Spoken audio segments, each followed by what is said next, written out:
अस्सलाम वालेकुम क्लास।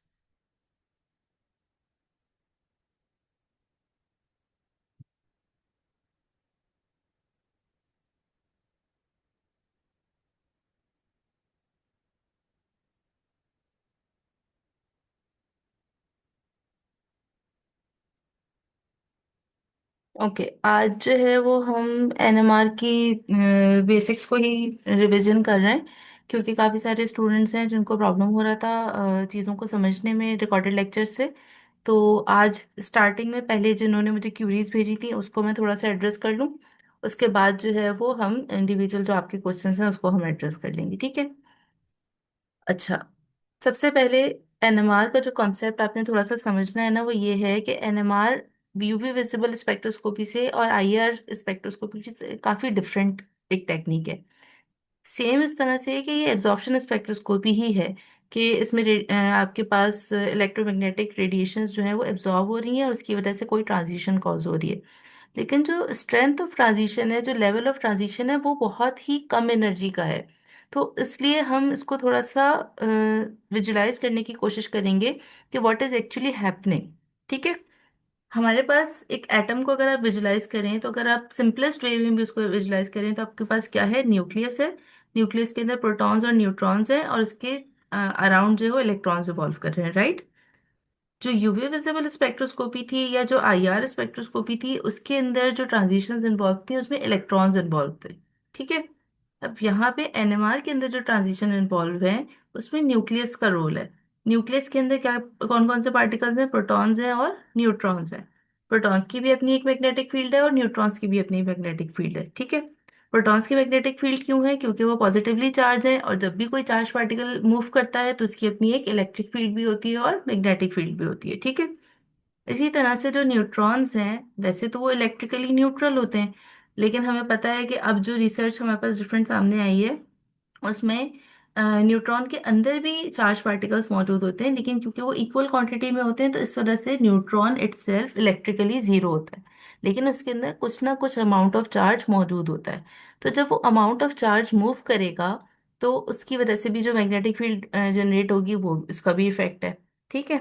अच्छा, अब अगर न्यूक्लियस के अंदर प्रोटॉन्स और न्यूट्रॉन्स इक्वल क्वांटिटी में होंगे, इवन नंबर्स में होंगे, तो क्या होगा कि वो सब एक दूसरे की इलेक्ट्रिक फील्ड को या मैग्नेटिक फील्ड को कैंसिल आउट कर देंगे और हम एनएमआर पे सिग्नल ऑब्जर्व नहीं कर सकते, ठीक है। अच्छा, अगर न्यूक्लियस के अंदर न्यूट्रॉन्स या प्रोटॉन्स में से कोई एक भी ऑड नंबर में होगा, तो उस वक्त क्या होगा कि हमारे पास एनएमआर का सिग्नल ऑब्जर्व होगा। ठीक है, यहाँ तक चीजें क्लियर हैं कि हमें कब एनएमआर का सिग्नल ऑब्जर्व होगा और कब नहीं होगा। सबसे ज्यादा जो इम्पोर्टेंटली हमारे पास एनएमआर सिग्नल्स हैं वो कौन से हैं? प्रोटॉन एनएमआर और C13 एनएमआर। क्योंकि हमारे हम डील कर रहे हैं ऑर्गेनिक कंपाउंड्स के साथ, और ऑर्गेनिक कंपाउंड के अंदर सबसे ज्यादा कार्बन और हाइड्रोजन ही प्रेजेंट होते हैं। तो जब हम कार्बन और हाइड्रोजन की बात करते हैं तो हमारे पास एक एनएमआर के अंदर ये दोनों चीजें आ जाती हैं, ठीक है। अच्छा, कार्बन क्योंकि नॉर्मली अगर आप देखें तो उसका एटॉमिक नंबर जो है वो 6 होता है, एटॉमिक मास उसका 12 होता है, दोनों ही इवन नंबर्स में। तो इसका मतलब क्या है कि C12 जो है वो एनएमआर का सिग्नल जनरेट नहीं कर सकता। उसके लिए हमें क्या करना पड़ता है? हमें कार्बन के आइसोटोप की हेल्प लेनी पड़ती है, जो कि C13 आइसोटोप है। अब हम जो नॉर्मल हमारे पास कंपाउंड्स होते हैं, जो नॉर्मल हमारे पास सैंपल्स होते हैं, उन सब के अंदर हम अज्यूम करते हैं कि उसके अंदर कार्बन 12 होता है, ठीक है। लेकिन आपको पता है कि C13 एक नेचुरली अकरिंग आइसोटोप है, ठीक है। जितने भी आइसोटोप्स होते हैं, अगर आप थोड़ा रिकॉल करें, तो हर एलिमेंट के, हर एटम के अपने अपने आइसोटोप्स होते हैं। उसमें से जो रेडियो एक्टिव आइसोटोप्स हैं वो बहुत ही लेस अबंडेंट होते हैं। लेकिन जो नॉर्मल आइसोटोप्स हैं वो तो मौजूद होते हैं, ड्यूटेरियम भी मौजूद होता है, C13 भी मौजूद होता है। फॉर एग्जाम्पल, अगर आपके पास 100 ग्राम कार्बन का सैंपल मौजूद है, तो उसमें 99 ग्राम C12 वाले सैंपल्स होंगे और 1 ग्राम उसके अंदर C13 का सैंपल होगा, यानी कि 1% C13 तमाम नेचुरली अकरिंग सैंपल्स के अंदर मौजूद होता है, ठीक है। अब क्योंकि C13 मौजूद है तो C13 का जो सिग्नल है उसको भी हम ऑब्जर्व कर सकते हैं। एनएमआर की जो टेक्निक है उसको हम यूज करते हैं क्वालिटेटिव एनालिसिस के लिए। अभी तक जो हमने टेक्निक्स पढ़ी थी उसके अंदर यूवी विजिबल और मॉलिक्यूलर फ्लोरेसेंस स्पेक्ट्रोस्कोपी, दो ऐसी टेक्निक्स थी जिसको हमने यूज किया था क्वांटिटेटिव एनालिसिस के लिए, और आईआर को हमने यूज किया था क्वालिटेटिव एनालिसिस के लिए। अब हम एक और टेक्निक पढ़ने जा रहे हैं जिसको हम क्वालिटेटिव एनालिसिस के लिए यूज करते हैं, यानी कि आइडेंटिफिकेशन ऑफ कंपाउंड के लिए यूज करते हैं। यूवी विजिबल से हमें क्या क्वालिटेटिव इंफॉर्मेशन मिल रही थी कि कंपाउंड के अंदर कॉन्जुगेशन प्रेजेंट है, ठीक है। इसके अलावा हमें यूवी विजिबल से कंपाउंड के स्ट्रक्चर के बारे में कुछ भी नहीं पता चल रहा था। अच्छा, मीनवाइल आप लोग स्टूडेंट्स से काम ये करें कि अपनी चैट के अंदर अपना फुल नेम और सीएमएस आईडी लिख दें। प्लीज फुल नेम लिखिएगा, मुझे अटेंडेंस मार्क करने में बहुत मुश्किल होती है जो लोग अपना आधा नाम लिख देते हैं या अपने नाम के अंदर कुछ ऐड करके लिख देते हैं। जो भी आपका ऑफिशियल फुल नेम है वो लिखिए और सीएमएस आईडी लिखिए। अच्छा, अब हम बात कर रहे थे कि यूवी विजिबल के अंदर जो हमें क्वालिटेटिव इंफॉर्मेशन मिलती है, क्या मिलती है कि कंपाउंड के अंदर, सैंपल के अंदर कॉन्जुगेशन प्रेजेंट है या नहीं है। एफटीआईआर में हमें क्या इंफॉर्मेशन मिल रही थी कि कौन कौन से फंक्शनल ग्रुप्स प्रेजेंट हैं। यहाँ पे जो एनएमआर है उससे हमें बहुत ही यूजफुल इंफॉर्मेशन मिलती है। हमें हर हाइड्रोजन और हर कार्बन के बारे में क्लियरली पता चलता है कि वो एटम मॉलिक्यूल के अंदर किस पोजीशन पर मौजूद है, उसके नेबरिंग में क्या क्या चीज़ें मौजूद हैं।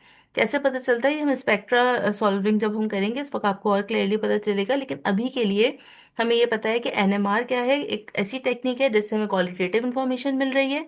कैसी क्वालिटेटिव इंफॉर्मेशन मिल रही है, जो हमें स्ट्रक्चर के बारे में बिल्कुल कंप्लीट इंफॉर्मेशन दे रही है कि उसमें कौन किस किस तरह के कार्बन मौजूद है, किस किस तरह के उसमें हाइड्रोजन मौजूद है। ठीक है, यहाँ तक क्लियर है। अच्छा, अब हम बात करते हैं कि एनएमआर में एक्चुअली हो क्या रहा है। न्यूक्लियस के अंदर क्या है, प्रोटॉन्स है और न्यूट्रॉन्स है और वो स्पिन कर रहे हैं। वो स्पिन किस तरह से कर रहे हैं अभी हमें कुछ नहीं मालूम। इसको आप ऐसे अंडरस्टैंड कर सकते हैं कि एक प्ले ग्राउंड है अगर, और इसके अंदर बच्चे खेल रहे हैं, अपनी मर्जी से खेल रहे हैं, वो कोई से भी रैंडम बच्चे हैं जो इस प्ले ग्राउंड में मौजूद हैं। उनको कोई डायरेक्शन नहीं है कि आप ये वाला गेम खेलें या वो वाला गेम खेलें या इस डायरेक्शन में खेलें या उस डायरेक्शन में खेलें। They are just playing randomly, ठीक है। अब यही सेम स्टेट हमारी न्यूक्लियस की है कि उसमें जितने भी प्रोटॉन्स और न्यूट्रॉन्स स्पिन कर रहे हैं वो रैंडमली स्पिन कर रहे हैं। अब जब हम उसको एक्सटर्नल मैग्नेटिक फील्ड प्रोवाइड करेंगे तो उस एक्सटर्नल मैग्नेटिक फील्ड की वजह से वो अलाइन हो जाएंगे, ठीक है। उनकी अपनी भी एक मैग्नेटिक फील्ड है, according to that external magnetic field वो अपने आप को अलाइन करेंगे। समझे, अज्यूम करेंगे प्लेग्राउंड में एक स्पोर्ट्स का टीचर आ गया और उसने बच्चों को कहा कि अब आप सब लोग जो है वो या तो बैठ जाएं या खड़े हो जाएं, ठीक है। अच्छा, अब टीचर ने जो है वो बैठने का कह दिया, लेकिन स्टिल कुछ हाई एनर्जी वाले बच्चे हैं जो अभी भी खड़े में हैं, ठीक है। तो यहाँ पे भी बिल्कुल इसी तरह की स्टेट है कि जब एक्सटर्नल मैग्नेटिक फील्ड आ गई तो एक्सटर्नल मैग्नेटिक फील्ड ने क्या चाहा कि जितने भी स्पिनिंग पार्टिकल्स हैं वो सब के सब अपने आप को according to the direction of magnetic field align कर लें। लेकिन जिनकी एनर्जी ज्यादा थी उन्होंने क्या किया, opposite to the direction of magnetic field अपने आप को अलाइन कर लिया। ठीक है, यहाँ तक अभी तक क्या हो रहा है, सिर्फ हमारे पास जो सैंपल है उसके अंदर जो न्यूक्लियाई मौजूद है, यानी कि प्रोटॉन्स और न्यूट्रॉन्स जहाँ पे मौजूद हैं, उन्होंने अपने आप को according to the direction of external magnetic field align कर लिए, ठीक है। अब हम क्या करेंगे, अब हम उसको रेडियो फ्रीक्वेंसी प्रोवाइड करेंगे। यहाँ पे इस अब तक हमने इससे पहले जो स्पेक्ट्रोस्कोपिक टेक्निक्स पढ़ी थी, हमें एनर्जी को एब्जॉर्ब कराने के लिए अपने मॉलिक्यूल को प्रिपेयर नहीं करना पड़ता था। हम सिंपली अपना सैंपल प्रिपेयर करते थे, उसको स्पेक्ट्रोफोटोमीटर में रखा और रेडिएशन प्रोवाइड की, उसने एब्जॉर्ब की, हमने डिटेक्टर पर रिकॉर्ड कर ली। यहाँ पे हमें क्यों ज़रूरत है कि हम पहले एक्सटर्नल मैग्नेटिक फील्ड अप्लाई करें, उसकी नीड इसलिए है कि जो स्पिन मूवमेंट का चेंज होता है, this change is so weak कि हम उसको डायरेक्टली ऑब्जर्व नहीं कर सकते, ठीक है।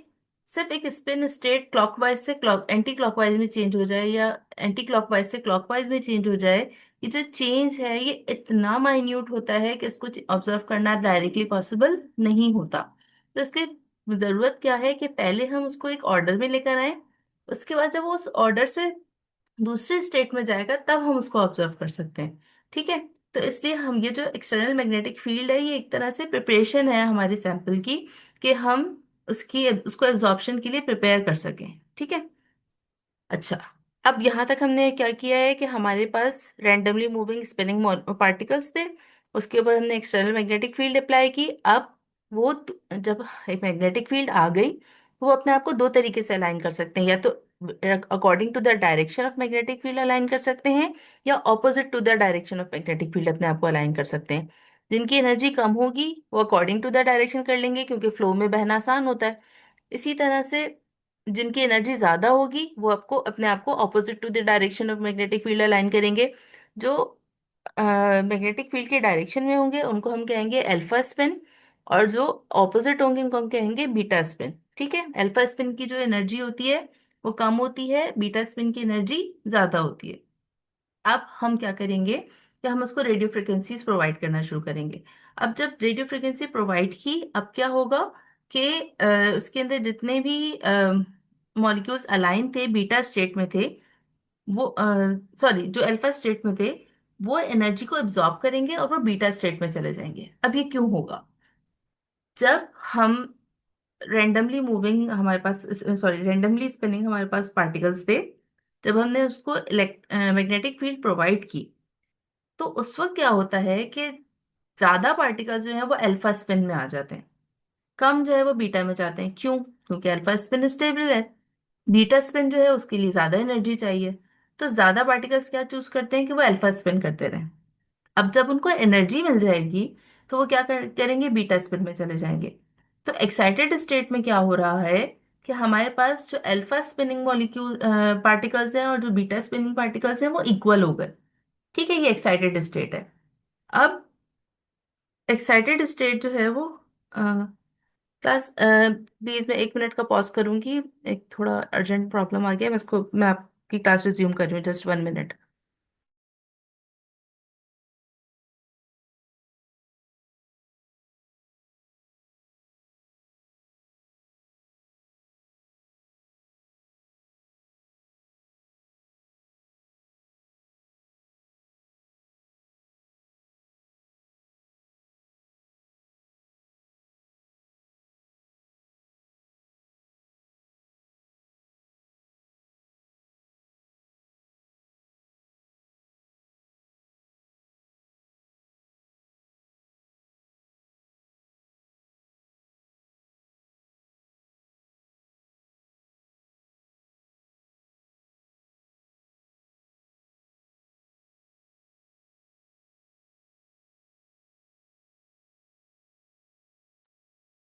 जी गाजिया, आपने कुछ पूछना था?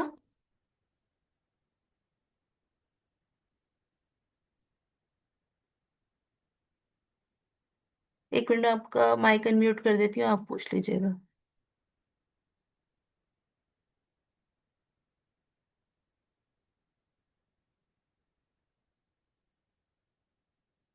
जी।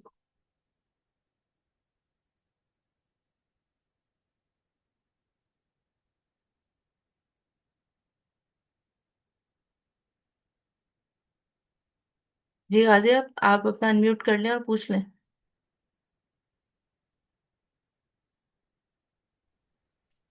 मिस मुझे ये सवाल करना है कि हमारे पास जब हम मैग्नेटिक फील्ड अप्लाई कर रहे हैं इस प्रोटॉन्स के ऊपर, तो प्रोटॉन्स तो ऑलरेडी चार्ज्ड होते हैं, तो इन पे पॉजिटिव चार्ज होगा, तो ये नॉर्थ पोल या साउथ पोल की तरफ अट्रैक्ट नहीं होंगे क्योंकि इनके ऊपर तो चार्जेस होते हैं। तो क्या इस तरीके से मैग्नेटिक फील्ड इन चार्जेस के ऊपर इन्फ्लुएंस नहीं करेगी?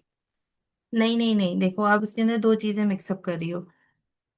चार्जेस जो हैं वो इलेक्ट्रिक फील्ड को गाइड करते हैं। ठीक है, यानी कि जब आप इलेक्ट्रिक फील्ड होगी उसके अंदर चार्जेस अकॉर्डिंग टू पॉजिटिव और नेगेटिव डायरेक्शन जाएंगे। ठीक है, जो मूविंग चार्जेस होते हैं ना, उसकी अपनी एक इलेक्ट्रिक फील्ड के साथ साथ उसकी एक परपेंडिकुलर मैग्नेटिक फील्ड भी होती है।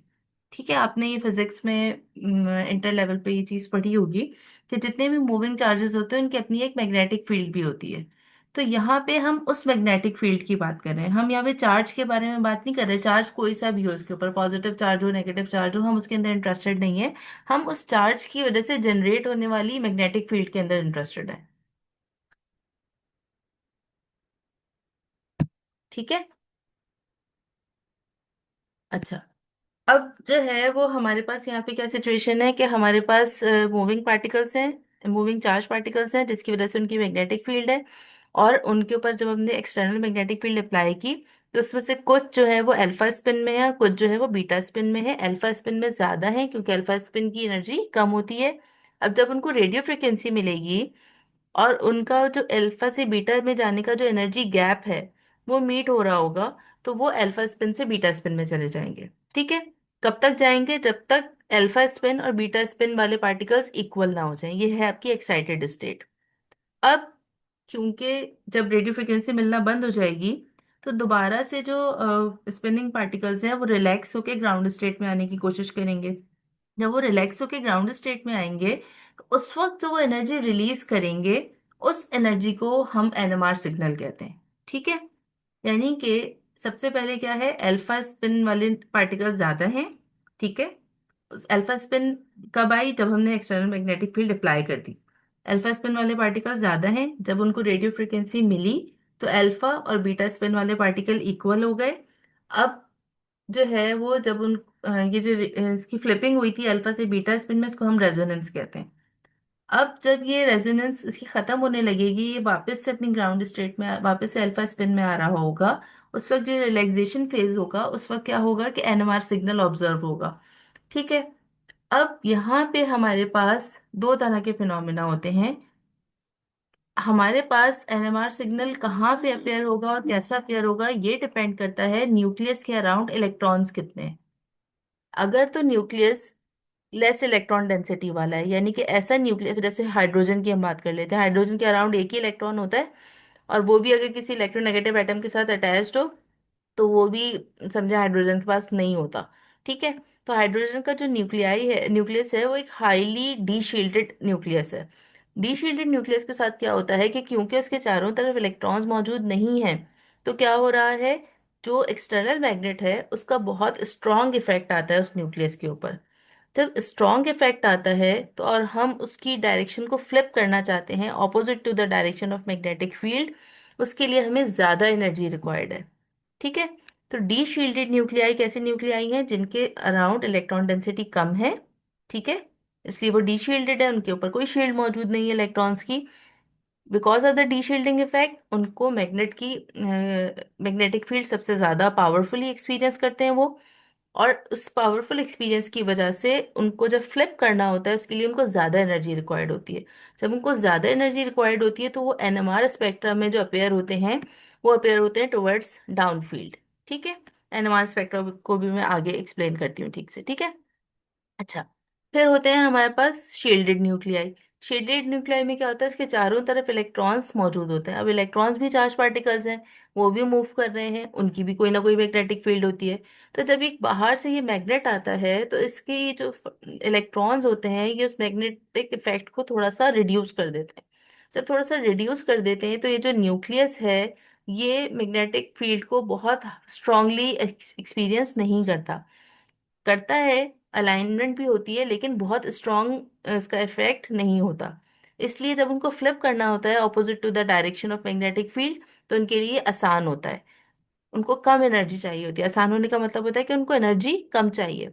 तो ऐसे न्यूक्लियाई जो कि शील्डेड हों, उनका क्योंकि मैग्नेटिक इफेक्ट उनके ऊपर कम है, उनको कम एनर्जी चाहिए फ्लिप करने के लिए, तो वो अपेयर होते हैं टुवर्ड्स द अप फील्ड। अभी अप फील्ड और डाउन फील्ड क्या है? जो हमारे पास एनएमआर का स्पेक्ट्रा आता है, वो हम रिकॉर्ड करते हैं in terms of chemical shift. ठीक है। केमिकल शिफ्ट क्या है? ये एक रिलेटिव वैल्यू होती है जिसको हम डेल्टा से रिप्रेजेंट करते हैं, और उसका यूनिट होता है पीपीएम। जो टेट्रा मिथाइल सिलेन है, ठीक है, एक सिलेन का मॉलिक्यूल और उसके चारों तरफ मिथाइल ग्रुप मौजूद है। ठीक है। क्यों हम टेट्रामिथाइल सिलेन को एज अ रेफरेंस यूज करते हैं, ये अभी जब मैं आपको नेक्स्ट स्पेक्ट्रा समझाऊंगी ना, उस वक्त मैं आपको इक्विवेलेंट हाइड्रोजन और ये तमाम चीजें समझाऊंगी। उस वक्त ये डिटेल से एक्सप्लेन करूंगी, बट फॉर नाउ सिर्फ ये बात याद रख लें कि टेट्रामिथाइल सिलेन जो है वो हमारा रेफरेंस कंपाउंड है एनएमआर के लिए। ठीक है। तमाम जितने भी एनएमआर सिग्नल्स रन होंगे वो सबके सब टीएमएस के थ्रू रन होते हैं। ठीक है। जहां पे टीएमएस की पीक आती है उसको हम कंसिडर करते हैं कि ये जीरो है। उसके बाद से हम अपनी पीक्स को रिकॉर्ड करना स्टार्ट करते हैं। अब जो पीक स्टार्ट हुई है जीरो से, नॉर्मली जो हमारे पास एनएमआर के सिग्नल्स आते हैं वो अप टू 10 पीपीएम तक आते हैं। जो ये 4 से लेकर जीरो तक का 5, बल्कि 5, 0 से 5 तक का जो आपका सिग्नल एरिया है वो कहलाता है अप फील्ड, और 6 से ऑनवर्ड्स कहलाता है डाउन फील्ड। अप फील्ड में कौन से आपके पास प्रोटॉन्स अपेयर होंगे? जो कि शील्डेड न्यूक्लियाई के हैं, और शील्डेड न्यूक्लियाई के हैं तो इनके पास जो है वो अच्छा, इसको आप इससे भी याद रख सकते हैं कि डाउन फील्ड और डी शील्डेड, यानी कि जो डी शील्डेड आपके पास प्रोटॉन्स है वो अपेयर होते हैं डाउन फील्ड में, और जो शील्डेड प्रोटॉन्स है वो आपके पास अप फील्ड में अपेयर होते हैं। ठीक है। अब हर प्रोटॉन को अलग अलग एनर्जी क्यों चाहिए होती है एनएमआर की? क्योंकि हर एक की इन्वायरमेंट डिफरेंट होती है, हर एक का शील्डिंग स्टेटस डिफरेंट होता है। जब शील्डिंग स्टेटस डिफरेंट होता है तो उसकी वजह से वो अलग फ्रीक्वेंसी को एब्जॉर्ब करता है, और अलग फ्रीक्वेंसी पे उसकी स्पिन चेंजेस जो है वो ऑब्जर्व होती है। ठीक है। अच्छा, यहाँ पे मैं आपको एक प्रोटॉन और एनएमआर स्पेक्ट्रा दिखाती हूँ, जो कि रियल प्रोटॉन और एनएमआर स्पेक्ट्रा है। ये आप देख सकते हैं यहाँ पे, ये सेम स्पेक्ट्रा है, और इसको हम थोड़ा सा यहाँ पे हमने इसको थोड़ा सा मैग्नीफाई कर लिया है। ठीक है। यहाँ पे हमारे पास कुछ प्रोटॉन्स अपेयर हो रहे हैं 4 के रीजन में। ये कौन सा रीजन है? अपफील्ड रीजन है। यानी कि यहाँ पे जो प्रोटॉन्स हमारे पास आए हैं, इनकी शील्डिंग स्ट्रांग होगी, दैट इज वाई ये यहाँ पे अपफील्ड में अपेयर हुए हैं। ठीक है। अच्छा, जो यहाँ पर सॉरी, इनकी शील्डिंग कम हो जो 4 के रीजन में हमारे पास आए हैं, वो शील्डेड न्यूक्लियाई के प्रोटॉन्स हैं, यानी कि उनके अराउंड इलेक्ट्रॉन डेंसिटी ज़्यादा है, और यहाँ पे आपको इसलिए इनकी कम एनर्जी रिक्वायर्ड है इनको फ्लिप करने के लिए।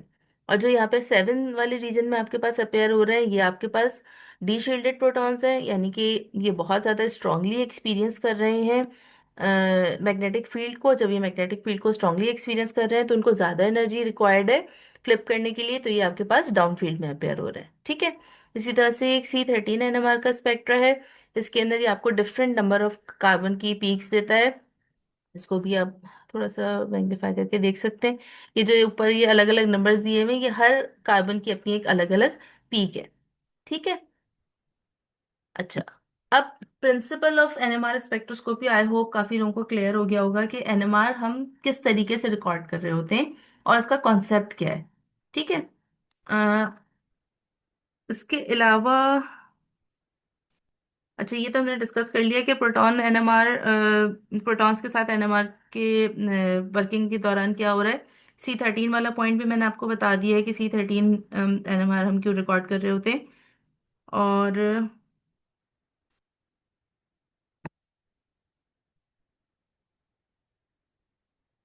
जी गाजिया,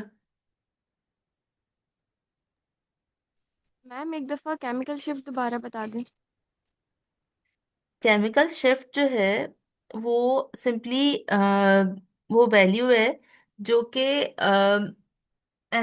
आपके जो प्रोटॉन्स हैं उनको चाहिए फ्लिप करने के लिए, सॉर्ट ऑफ ये समझे एक तरह की एनर्जी है। ठीक है। इसको हम अभी और डिस्कस करेंगे केमिकल शिफ्ट को। अ, अभी फिलहाल हम सिर्फ इसको इस टर्म में समझ रहे हैं कि केमिकल शिफ्ट आपका स्पेक्ट्रा जो आता है उसमें आपके पास एक्स एक्सिस के ऊपर केमिकल शिफ्ट है। ठीक है। इसकी जो रेंजेस है वो स्टार्ट होती है 0 ppm से। ये एक रिलेटिव वैल्यू है, ये आप हमेशा याद रखिएगा कि 0 हम कंसिडर कर रहे होते हैं उस पॉइंट को जहाँ पे टेट्रामीथाइल सिलेन की केमिकल शिफ्ट ऑब्जर्व होती है। ठीक है। वहां से ऑनवर्ड 0 से लेकर 5 तक अपफील्ड होती है। यहाँ पे ऐसे प्रोटॉन्स अपेयर होते हैं जिनके अराउंड शील्डिंग ज़्यादा होती है, इलेक्ट्रॉन डेंसिटी ज़्यादा होती है। बिकॉज इलेक्ट्रॉन डेंसिटी ज़्यादा होती है, इसकी वजह से जो फ्लिपिंग के लिए उनको एनर्जी रिक्वायर्ड होती है वो कम होती है। 5 से ऑनवर्ड्स डाउनफील्ड होती है। डाउनफील्ड में deshielded electrons appear, sorry, deshielded protons appear होते हैं। डीशील्डेड का मतलब क्या है कि न्यूक्लियस के अराउंड इलेक्ट्रॉन डेंसिटी बहुत कम है, जिसकी वजह से वो एक्सटर्नल मैग्नेटिक फील्ड को स्ट्रांगली एक्सपीरियंस कर रहा है, और due to this strong experience उसको फ्लिप करने के लिए ज़्यादा एनर्जी रिक्वायर्ड होती है। ठीक है। तो ये जो डिफरेंट हमारे पास 0 से लेकर 10 तक की डिफरेंट पोजीशंस हैं, डिफरेंट पीपीएम्स हैं या डिफरेंट केमिकल शिफ्ट हैं, इसमें हर प्रोटॉन की अपनी एक अलग पीक ऑब्जर्व होती है depending upon its neighbouring environment, कि उसके अराउंड किस तरह की शील्डिंग स्टेटस उसका है, किस तरह की उसकी इलेक्ट्रॉन्स मौजूद हैं, उसका न्यूक्लियाई शील्डेड है या डीशील्डेड है, उसके अकॉर्डिंगली हमारे पास यहाँ पे केमिकल शिफ्ट ऑब्जर्व होती है। ठीक है। समझ में आ रहा है यहाँ तक?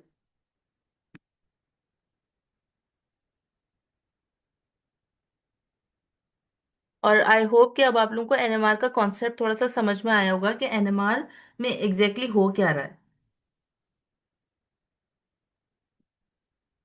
अच्छा, मेक श्योर कि आप लोग अपनी अटेंडेंस जो है वो चैट के अंदर ज़रूर मेंशन कर दें, ठीक है। अच्छा, प्रिंसिपल आई थिंक काफ़ी हद तक क्लियर हो गया है, और प्रिंसिपल से रिलेटेड और कोई क्वेश्चंस भी नहीं है। नेक्स्ट हम जाते हैं इसकी इंस्ट्रूमेंटेशन के ऊपर। इंस्ट्रूमेंट जैसे एफटीआईआर में होता है, बिल्कुल उसी तरह से एनएमआर का भी इंस्ट्रूमेंट दो तरह का होता है, कंटिन्यूस वेव और एफटीएनएमआर, ठीक है। कंटिन्यूस वेव में क्या होता है, वो फ्रीक्वेंसी डोमेन स्पेक्ट्रोफोटोमीटर होता है, जैसे हमने एफटीआईआर में भी डिस्कस किया था आईआर स्पेक्ट्रोफोटोमीटर के अंदर, कि एक फ्रीक्वेंसी डोमेन स्पेक्ट्रोफोटोमीटर है, एक टाइम डोमेन स्पेक्ट्रोफोटोमीटर है। तो एनएमआर में भी कंटिन्यूस वेव अब मोस्टली रिप्लेस हो गया है विद एफटीएनएमआर। उसका फायदा क्या होता है कि जो टाइम डोमेन स्पेक्ट्रोफोटोमीटर होता है उसके रिजल्ट्स बहुत फास्ट होते हैं। सिर्फ प्रॉब्लम क्या होता है कि वो टाइम के टर्म्स में हमें डेटा दे रहा होता है, जबकि हमें फ्रीक्वेंसी के टर्म्स में चाहिए होता है। तो उसका एक बहुत आसान सा हल है, क्योंकि टाइम और फ्रीक्वेंसी मैथमेटिकली आपस में रिलेटेड होते हैं। तो हम एक फोरियर ट्रांसफॉर्मेशन अप्लाई करते हैं डाटा के ऊपर, और उसके थ्रू हमारा जो डेटा होता है वो पूरा का पूरा कन्वर्ट हो जाता है इनटू फ्रीक्वेंसी डेटा। तो यहाँ पे हमें इसको मैन्युअली चेंज करने की भी ज़रूरत नहीं है, हमें उसकी ट्रांसफॉर्मेशन को भी समझने की ज़रूरत नहीं है, सिर्फ हमें ये पता है कि फोरियर ट्रांसफॉर्मेशन के थ्रू हम टाइम डोमेन डेटा को चेंज कर सकते हैं इनटू फ्रीक्वेंसी डोमेन डेटा। अब यहाँ पे इसके जो मेन कंपोनेंट्स है वो ऑलमोस्ट सेम ही है। सबसे पहला है आपके पास RF generator, radio frequency generator है, ये आपको रेडियो फ्रिक्वेंसी प्रोवाइड करेगा, सोर्स है ये आरएफ की, ठीक है। Then we have the strong magnet. Magnet जो है वो इसकी डिफरेंट वैल्यूज होती हैं कि कितने गॉसियन हम मैग्नेट यूज कर रहे हैं, या आपको ये सारा डेटा जो है वो बुक से मिल जाएगा, ठीक है। देन हमारा सैंपल होल्डर है। सैंपल होल्डर बहुत थिन ग्लास ट्यूब का बना हुआ होता है, और इसके अंदर जो हम सैंपल डालते हैं वो सोल्यूशन फॉर्म में डालते हैं, और सोल्यूशन कैसा होना चाहिए, ड्यूटेरेटेड सॉल्वेंट के अंदर डिजोल्व होना चाहिए। अब ड्यूटेरेटेड सॉल्वेंट का मतलब क्या है? ड्यूटेरेटेड सॉल्वेंट का मतलब ये है कि अगर हम नॉर्मल वाटर या इथेनॉल ये सब यूज करेंगे तो इसके अंदर प्रोटॉन्स मौजूद हैं। अब प्रोटॉन्स मौजूद हैं तो इससे हमें क्या प्रॉब्लम होगा, कि वो उनके अपने प्रोटॉन्स भी सिग्नल देना शुरू हो जाएंगे, हमें समझ ही नहीं आएगी कि कौन सा सैंपल का प्रोटॉन का सिग्नल है, कौन सा सॉल्वेंट का प्रोटॉन का सिग्नल है। तो हम यहाँ पे ड्यूटेरेटेड सॉल्वेंट्स यूज करते हैं। अच्छा, अब यहाँ पे एक प्रॉब्लम ये आता है, जैसे मैंने C13 में आपको बताया था कि कोई भी गिवन सैंपल हो उसके अंदर C12 भी मौजूद होगा, C13 भी मौजूद होगा। इसी तरह से अगर हमारे पास ड्यूटेरियम हम ले भी लें तो भी उसमें थोड़ा बहुत हाइड्रोजन H1 जो है वो मौजूद होता है।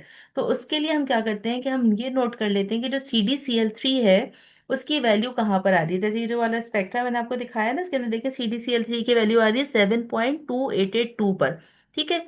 और यहाँ पे आपके पास बुक में भी ये बात मेंशन है कि जो ड्यूटेरेटेड क्लोरोफॉर्म है वो आपको 7.25 ppm के ऊपर अपनी वैल्यू देता है। तो जैसा से हमने आईआर स्पेक्ट्रोमेट्री के अंदर ये चीज़ देखी थी ना, कि हम सोडियम क्लोराइड अगर यूज़ कर रहे हैं अपने सैंपल प्लेट्स को बनाने के लिए, तो हम सोडियम क्लोराइड की वैल्यू रिकॉर्ड कर लेते हैं कि जी सोडियम क्लोराइड का सिग्नल यहाँ पर आएगा, तो फिर हम अपने सिग्नल को उससे मिक्सअप ना करें। तो यहाँ पे भी हमारे पास जो 7.25 पे जो भी सिग्नल आएगा हमें पता है कि वो ड्यूटेरेटेड क्लोरोफॉर्म की वजह से आ रहा है। और ड्यूटेरेटेड क्लोरोफॉर्म के अंदर एक ही हाइड्रोजन होता है, तो उसका इतना कोई मसला नहीं है, हम उस एक को एलिमिनेट कर सकते हैं। जैसे यहाँ पे भी आप देखेंगे एक ओरिजिनल स्पेक्ट्रा है, तो यहाँ पे CdCl3 उन्होंने मार्क करके दे दिया, बाकी सबकी हम कैलकुलेशन कर लेंगे अपने पास से, ठीक है। अच्छा, ये जो सैंपल ग्लास ट्यूब होती है ये कंटिन्यूसली रिवॉल्व करती रहती है हॉरिजॉन्टली। उससे फायदा क्या होता है कि जितना भी सैंपल इसके अंदर मौजूद है उसको एक यूनिफॉर्म मैग्नेटिक फील्ड जो है वो एक्सपीरियंस करने को मिलती है, ठीक है। अच्छा, उसके बाद एम्पलीफायर आपका आ गया, कि ये जो सिग्नल जनरेट होगा क्योंकि बहुत वीक सिग्नल होता है, it needs to be amplified. Amplifier के लिए आपको पता है कि हम फोटो मल्टीप्लायर ट्यूब्स यूज करते हैं। देन डिटेक्टर पे चला जाता है, डिटेक्टर जो है वो उस एम्पलीफाइड सिग्नल को डिटेक्ट करता है, और उसके बाद वो रिकॉर्डर पे चला जाता है, जो कि रिकॉर्डर दो काम करता है, एक तो वो फोरियर ट्रांसफॉर्मेशन भी अप्लाई करेगा उस डेटा के ऊपर, और साथ में हमें एक आउटपुट दे देगा, ठीक है। तो ये आपके जो है वो सारे कंपोनेंट जो है इंस्ट्रूमेंटेशन के वो भी इसके अंदर कवर हो गए। और कोई चीज़ जो आपने पूछनी हो? वैसे तो आई थिंक मैंने जितनी भी क्यूरीज थी उन सबको एड्रेस कर दिया है। ये क्या है, मिनट।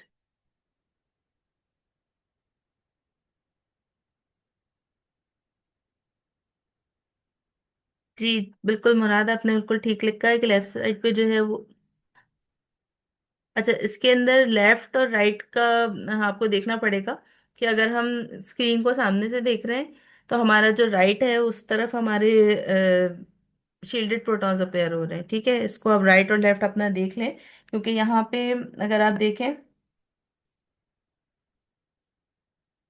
तो अगर आप इसको राइट साइड कंसिडर कर रहे हैं तो यहाँ पे आपके पास शील्डेड प्रोटॉन्स अपेयर हो रहे हैं। तो इस चीज को आप देख लीजिएगा। और नेक्स्ट टाइम इंशाल्लाह ताला क्लास में हम स्पेक्ट्रा सॉल्विंग करेंगे कि हम किस तरीके से आइडेंटिफाई कर सकते हैं कि कितने प्रोटॉन्स, किस तरह के प्रोटॉन्स मौजूद हैं। तो इंशाल्लाह ताला इसको और डिटेल में समझ लेंगे स्पेक्ट्रा को। और कोई क्वेश्चन है किसी का? अटेंडेंस सब लोगों ने मार्क कर दी है?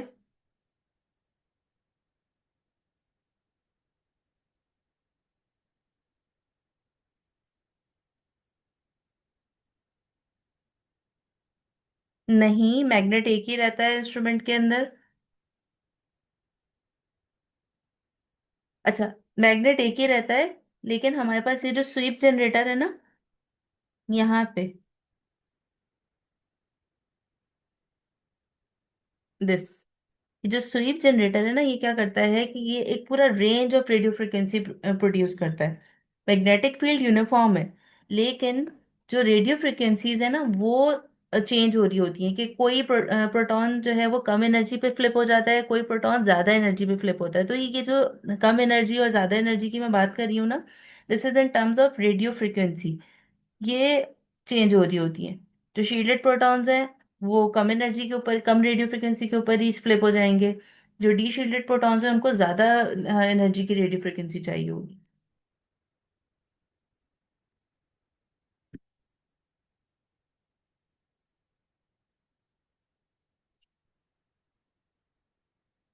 अच्छा, एक और चीज इंपॉर्टेंट है यहाँ पे, आपको ये भी पता होना चाहिए कि जो भी आपका इंस्ट्रूमेंट है उसकी अपनी क्या फ्रीक्वेंसी है। हर इंस्ट्रूमेंट की अपनी एक फ्रीक्वेंसी होती है जिसकी बेसिस पे हम जे कांस्टेंट कैलकुलेट करते हैं। तो आज की जो आपकी क्लास का टास्क है, उसमें आपने केमिकल शिफ्ट की डेफिनेशन लिखनी है कि केमिकल शिफ्ट क्या होता है, किससे उसको रिप्रेजेंट करते हैं, उसका यूनिट क्या होता है, कौन से फैक्टर्स उसको अफेक्ट करते हैं। ये तमाम चीजें आपने मेंशन करनी है केमिकल शिफ्ट की। 5 to 6 लाइन का आप अपने एक आंसर प्रिपेयर कर लीजिएगा। दूसरी चीज, जे कांस्टेंट क्या होता है, ये मैं आपको पढ़ने के लिए दे रही हूँ। नेक्स्ट क्लास में डिस्कस भी करूंगी, लेकिन आपने पहले से इसको थोड़ा सा पढ़कर आना है, मैं नेक्स्ट क्लास में पूछूंगी स्टार्ट करने से पहले। ठीक है, 2 क्वेश्चंस पूछे हैं मैंने। पहला क्वेश्चन है मेरा, केमिकल शिफ्ट क्या होती है, उसको कंप्लीटली डिफाइन करें, उसके फैक्टर्स को डिफाइन करें जो उसको अफेक्ट करते हैं, और साथ साथ जे कांस्टेंट क्या होता है ये आपने मेंशन करना है।